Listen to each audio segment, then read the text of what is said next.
ही आपण पाहूया। 6 वर्ष महापौर वाटून घेणार असल्याची माहिती समोर आलेली आहे।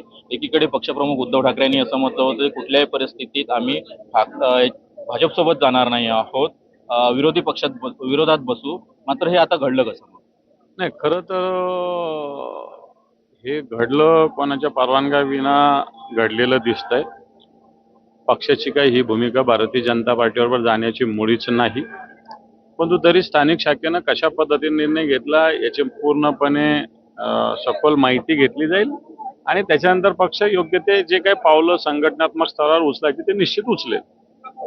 छत्रपती संभाजीनगरमध्ये ठाकरेंची शिवसेना तटस्थ राहण्याची भूमिका घेतलेली आहे। शिवसेना आणि भाजप यांच्याकडे संख्याबळ 70 संख्याबळ असल्यामुळे ते महापौर उपमहापौर होणार असल्याचं निश्चित झालेलं, कसं पाहतो? नाही, आम्ही तो निर्णयच घेतलेला होता ना तटस्थ, कारण तिथे भारतीय जनता पार्टी आणि शिंदेची सेना तर त्या भारतीय जनता पार्टी मागे फरफटत गेलेली तिथं, कारण तिथं भारतीय जनता पार्टीला कोणाची गरजच नाही। आणि दुसरी गोष्ट MIM उभे, आम्ही MIM ला मतदान करू शकत नाही, भारतीय जनता पार्टीला मतदान करू शकत नाही, आमचं संख्याबळ नाही। त्यामुळे आम्ही मान्य पक्षप्रमुखांच्या आदेशानं पूर्णपणे तटस्थ राहण्याचा निर्णय घेतलेला आहे। आम्ही एक विरोधी पक्षात राहून शहराच्या विकासासाठी आमचे नगरसेवक संघर्ष करतील, एवढी आमची भूमिका ठरलेली। तर महापौर पदाच्या निवडीमध्ये प्रचंड